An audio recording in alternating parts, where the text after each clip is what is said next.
Boa noite. Pré-carnaval em São Paulo é marcado por multidões nas ruas e mortes violentas. 2 homens são assassinados a tiros na Avenida Rebouças. Juiz Sérgio Moro ouve ex-marqueteiros do PT sobre o sítio de Atibaia. O ex-presidente Lula é acusado de receber a propriedade como propina das empreiteiras. Cristiane Brasil pede rapidez da ministra Carmen Lúcia para assumir o Ministério do Trabalho. A deputada do PTB agora é suspeita de coagir servidores públicos. Polícia Federal tenta mais uma vez interrogar o coronel amigo do presidente Temer. O inquérito apura possível suborno em um decreto sobre os portos. Você acompanha essas e outras notícias após o intervalo. Até já! Milhares de foliões lotaram as ruas de São Paulo atrás de blocos do pré-carnaval. Mas, infelizmente, o fim de semana também foi marcado pela violência. Imagens de câmeras de segurança mostram a confusão que resultou na morte de 2 jovens em um posto de gasolina na zona oeste de São Paulo. Foi no canto desse posto de combustível na Avenida Rebouças, zona oeste de São Paulo, que aconteceu o crime. Um grupo de foliões parou aqui quando saía da região do Ibirapuera e ia em direção a outro bloco de carnaval na Avenida Faria Lima no sábado à noite. Eram 3 carros, 12 pessoas. Uma das jovens contou que as meninas pediram para usar o banheiro e o frentista indicou o espaço com sacos de lixo. 2 homens do grupo também foram lá. E aí teria começado a confusão. Os funcionários avisaram que era proibido urinar no local. Imagens de uma câmera de segurança mostram um dos jovens discutindo com um homem de mochila nas costas. Outro rapaz chega e empurra ele. Um frentista reage, mas leva uma voadora. Ele cai e é agredido, mas logo depois levanta e atira. Foram mortos o professor de Educação Física Bruno Gomes de Souza, de 31 anos, e o metalúrgico João Batista Moura da Silva, de 30 anos. O empresário Rodrigo Beraldi da Silva, de 35, ficou ferido. Uma ótima pessoa, um menino do bem, trabalha comigo, entendeu? Tô arrasado, cara, sabe? É muita crueldade, sabe? Não podia acontecer isso não, velho. O caso está sendo investigado como homicídio na delegacia de número 14 em Pinheiros. No posto, ninguém quer comentar sobre o que aconteceu. Hoje, não conheço nada. Já ontem à tarde, um outro episódio acabou em morte no Carnaval de São Paulo. Foi durante a passagem do bloco Acadêmicos do Baixo Augusta. O estudante de engenharia Lucas Antônio Lacerda da Silva, de 22 anos, caiu desmaiado depois de encostar nesse poste aqui de sinalização de pedestre que fica entre as ruas Matias Aires e Consolação, na região central. Ele chegou a ser socorrido, levado para a Santa Casa, mas não resistiu. No poste em que Lucas foi eletrocutado, foram instaladas na última sexta-feira 2 câmeras de segurança da empresa GWA System para monitorar a passagem dos blocos. A empresa foi contratada pela Dream Factory, que venceu a concorrência da gestão João Dória, do PSDB, para gerir o patrocínio de R$20 milhões do Carnaval de Rua da cidade de São Paulo. A Dream Factory disse que somente uma perícia irá confirmar a causa da morte do estudante Lucas. A empresa lamenta o ocorrido e afirma estar à disposição da polícia. Sobre o caso das mortes no posto da Avenida Rebouças, a Polícia Civil disse que já pediu a prisão temporária do atirador. O nome dele ainda não foi divulgado. O ex-coronel João Batista Lima, amigo do presidente Michel Temer, é intimado mais uma vez. Ele deve ser ouvido no inquérito que apura suposto favorecimento de empresas no setor de portos. A Polícia Federal tenta interrogar o coronel desde que a investigação começou no ano passado.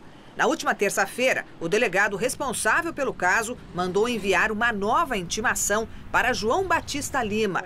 O inquérito apura se o presidente Michel Temer recebeu propina em troca da edição de um decreto que beneficiou empresas no Porto de Santos. A norma de maio de 2017 ampliou de 25 para 35 anos o prazo de concessão das áreas portuárias, que ainda pode ser prorrogado por até 70 anos. O coronel Lima é suspeito de receber propina em nome de Temer.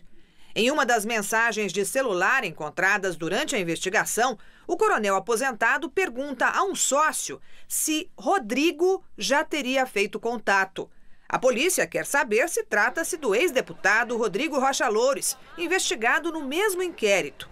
O ex-assessor de Temer foi visto correndo com uma mala com R$500 mil, que, segundo a JBS Friboi, era propina endereçada a Temer. Grampos telefônicos feitos com autorização da Justiça flagraram Rocha Loures conversando sobre o decreto dos portos com diretores da Rodrimar, concessionária beneficiada. João Batista Lima, amigo de Michel Temer há mais de 30 anos, foi intimado a depor várias vezes nos últimos 8 meses, mas sempre alegou problemas de saúde para evitar o interrogatório. O primeiro atestado médico apresentado foi logo depois que o Supremo Tribunal Federal autorizou buscas na casa e na empresa dele em São Paulo. Um dos papéis apreendidos na época se refere a uma reforma na casa da filha de Temer. No inquérito, Rocha Loures já foi ouvido e Michel Temer respondeu às perguntas da Polícia Federal por escrito e negou o suposto esquema de corrupção no Porto de Santos. A PF diz que, para esclarecer o caso, é necessária a quebra dos sigilos fiscal e bancário das pessoas apontadas no inquérito. Os principais investigados são o presidente da República e os ministros dele, Eliseu Padilha e Moreira Franco, todos do PMDB. O juiz Sérgio Moro condenou 2 ex-gerentes da Petrobras alvos da 4ª fase da Operação Lava Jato. Márcio de Almeida Ferreira recebeu em propina 16 milhões de reais e Edson Krumenauer 14 milhões. Ferreira foi condenado a 10 anos e 3 meses de prisão e Krumenauer, que fechou acordo de delação, a 9 anos e 4 meses de prisão. Denunciado na mesma ação, o ex-gerente da Petrobras, Maurício Oliveira Guedes, foi absolvido do crime de corrupção passiva. O ex-marqueteiro do PT, João Santana, e a mulher e sócia dele, Mônica Moura, prestaram depoimento hoje ao juiz Sérgio Moro como testemunhas de acusação no processo sobre o sítio de Atibaia. O ex-presidente Lula é um dos réus. Nesta ação, o ex-presidente Lula foi denunciado por corrupção passiva e lavagem de dinheiro no caso do sítio de Atibaia em maio de 2017 e se tornou réu em agosto. A acusação trata do pagamento de propina pelas empreiteiras Odebrecht e OAS. Conforme a denúncia, Lula foi beneficiado com parte do dinheiro por meio de obras realizadas no sítio Santa Bárbara, em Atibaia, no interior de São Paulo. As reformas seriam para adequar o imóvel às necessidades do ex-presidente. Segundo o Ministério Público Federal, a Odebrecht e a OAS custearam R$ 870 mil em melhorias na propriedade. Apesar do imóvel estar em nome dos empresários João Suassuna e Fernando Bittar, que é sócio do filho mais velho do ex-presidente, o Lulinha, os investigadores da Força Tarefa da Lava Jato encontraram uma série de elementos que, segundo a denúncia, comprovariam que, na verdade, o sítio pertence a Lula. Entre eles estão roupas e também bens pessoais da família, como os 2 pedalinhos que ficam estacionados do lago do sítio e trazem os nomes de 2 netos do ex-presidente, além de um barco de pesca que teria sido comprado por Marisa Letícia em 2013. Há ainda indícios de visitas frequentes de Lula ao imóvel. Uma foto do petista com o ex-presidente da OAS, Léo Pinheiro, no sítio, foi anexada ao processo. Além de João Santana e Mônica Moura, que já foram condenados 2 vezes na Operação Lava Jato por lavagem de dinheiro, serão ouvidas mais testemunhas de acusação, depois as de defesa. Lula e os demais réus serão os últimos a serem interrogados. Entre eles estão o ex-presidente do grupo Odebrecht, Marcelo Odebrecht, o pai dele, Emílio Odebrecht, o ex-presidente da construtora OAS, Léo Pinheiro, o empresário José Carlos Bunlai, amigo de Lula, e Roberto Teixeira, advogado e compadre do ex-presidente. Lula já foi condenado em segunda instância a 12 anos e 1 mês de prisão pelos crimes de corrupção e lavagem de dinheiro, no caso do Triplex, em Guarujá. A pedido da defesa de João Santana e Mônica Moura, não foram captadas as imagens das declarações, apenas o áudio do depoimento. Além dos 2, também foi ouvido no processo Eduardo Musa, ex-gerente da área internacional da Petrobras. João Santana disse que nunca foi ao sítio e que não sabia de detalhes sobre a propriedade. Eu nunca fui ao sítio, não tinha conhecimento, não sabia desses detalhes de que sítio era esse. Inclusive, quando se referia nesse período ao sítio do presidente, eu imaginava que fosse um sítio que eu tinha conhecido há muitos anos atrás, que é um sítio que ele tinha perto de uma represa em São Paulo, mas não, nunca tive. A mulher e sócia de João Santana, Mônica Moura, também disse que só teve contato social com Lula e que nunca falou de dinheiro com o ex-presidente. Ela afirmou que não existe campanha no Brasil sem Caixa 2. Não existe campanha política no Brasil sem dinheiro não contabilizado, ou quer dizer, Caixa 2. A nossa empresa prestou serviços em várias campanhas a vários candidatos de vários partidos, não trabalhamos só para o PT, vários partidos, no Brasil e fora do Brasil. E no Brasil, especialmente, todas as campanhas que nós fizemos para todos os partidos que trabalhamos, desde que começamos a trabalhar com a nossa empresa, foi feito com pagamentos oficiais e pagamentos não contabilizados, sempre. Já Eduardo Musa, ex-gerente da área internacional da Petrobras, disse que não sabia de nenhuma reforma no sítio de Atibaia. Não sabe de nada? Não. Só informado pela imprensa, mas não conheço o assunto. No depoimento, a publicitária Mônica Moura reafirmou ainda que a campanha do ex-presidente Lula à reeleição em 2006 teve 10 milhões de reais em Caixa 2. O marqueteiro João Santana também declarou que Lula sabia da existência dos pagamentos ilícitos naquela campanha, mas não participou de nenhuma negociação direta sobre os valores por fora, que ficaram sob responsabilidade do ex-ministro da Fazenda Antônio Palocci e do ex-tesoureiro do PT João Vacari Neto. Supremo Tribunal Federal arquivou investigação sobre o senador Romero Jucá, do PMDB. O processo prescreveu depois de ficar quase 14 anos no Supremo. O inquérito foi arquivado pelo ministro do Supremo, Marco Aurélio Mello, a pedido da Procuradoria-Geral da República. Jucá era investigado pelo crime de peculato por suposta prática de desvio de verba pública federal em obra para a construção de poços artesianos no município de Cantá, em Roraima. Os crimes teriam acontecido entre 99 e 2001. A prescrição para esse tipo de crime é de 16 anos, portanto, não há mais a possibilidade de punição para o senador. O crime de peculato tem pena máxima de 12 anos. Jucá ainda responde a outros inquéritos no STF, entre eles relacionados a delações de executivos da Odebrecht e o processo no qual é apontado como integrante do chamado quadrilhão do PMDB, que atuaria na Câmara e no Senado. E agora o comentário de Josias de Souza, direto de Brasília. Costuma-se dizer que o crime não compensa. Não é bem assim. A questão é que, quando compensa, o crime ganha outro nome. No Brasil, ele passa a se chamar foro privilegiado. Repare no caso do senador Romero Jucá, investigado por suspeita de desviar verbas em obras de creches e poços artesianos numa cidade lá de Roraima. Ele se livrou da punição porque o crime, cometido há 16 anos, prescreveu nos escaninhos do Supremo Tribunal Federal. O Supremo ainda não condenou um mísero réu da Lava Jato. Pior, uma banda do tribunal flerta com a ideia de livrar Lula da cadeia. Fica-se com a impressão de que a República não significa mais coisa pública, mas cosa nostra. Enquanto a lei não valer para todo mundo, a democracia brasileira será sempre relativa, mas a corrupção continuará sendo absoluta. Resta perseverar. De minha parte, não desanimo, ao contrário. Com a chegada do sinal da TV Gazeta a outras praças, inclusive Brasília, via net, a disposição é ainda maior. Com informação, o eleitor pode fazer justiça, se quiser, com os próprios dedos. Boa noite.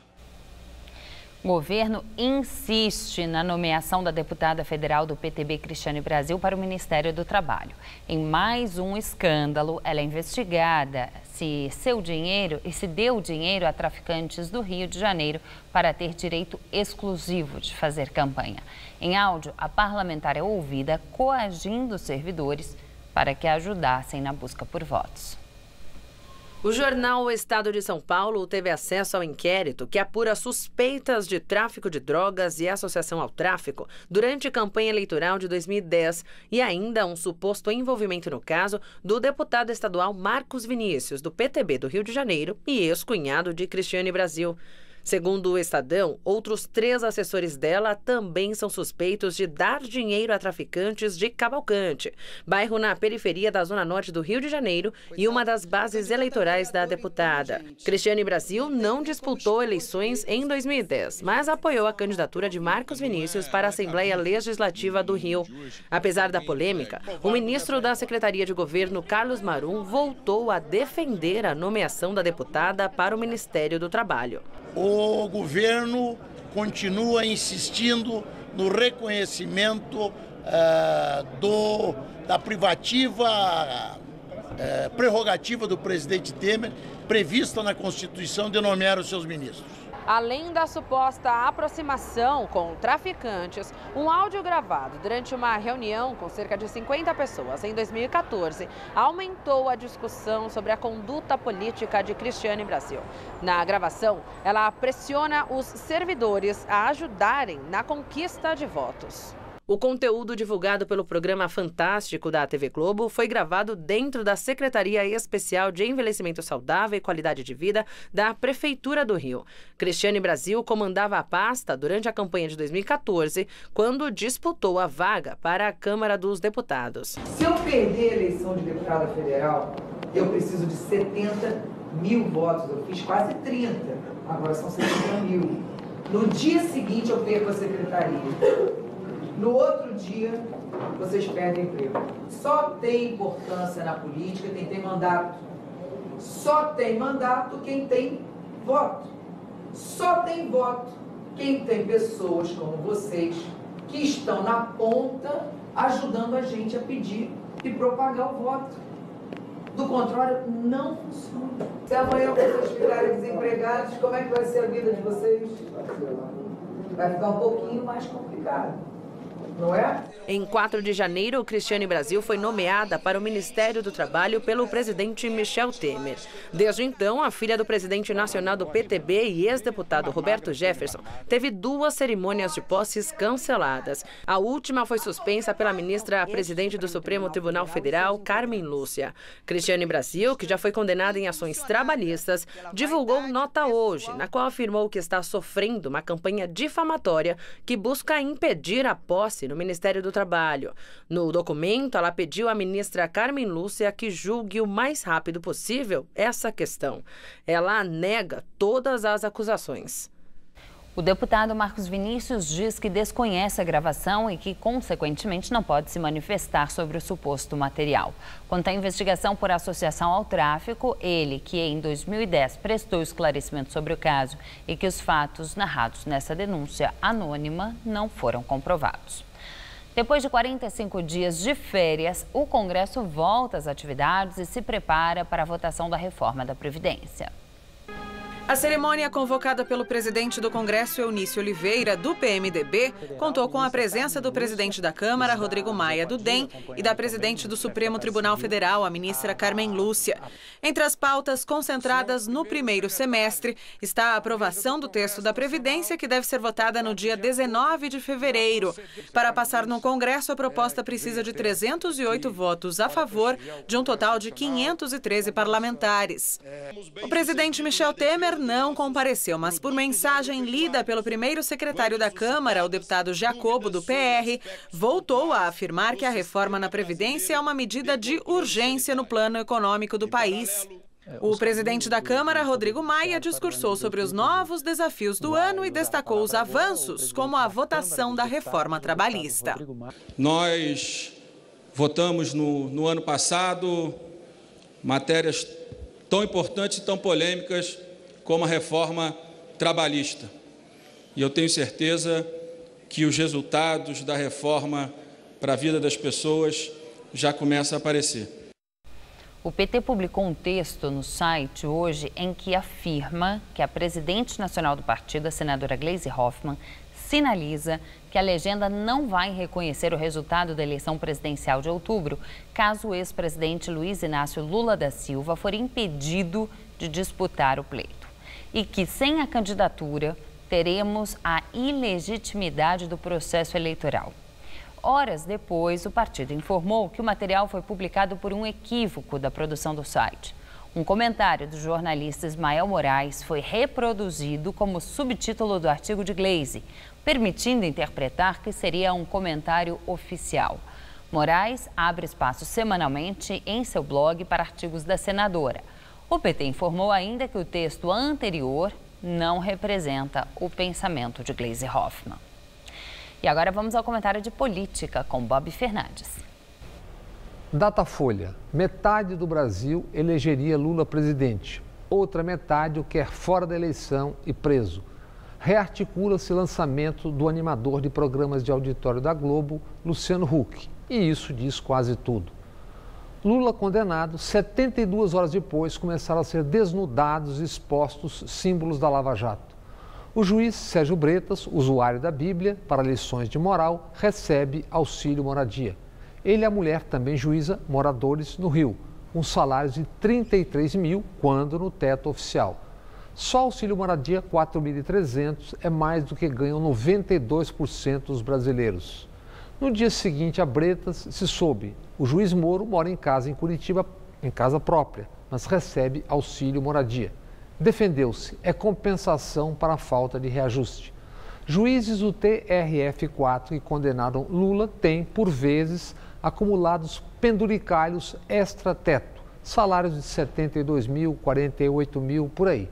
Só depois de Lula condenado, a escancaração, 17 mil magistrados, juízes, etc., recebem 817 milhões ano como auxílio moradia. 2 horas depois da condenação de Lula, o anúncio. Serra teve prescritos inquéritos sobre crimes. Hoje, Romero Jucá. Serra foi delatado por receber mais de 20 milhões em banco suíço.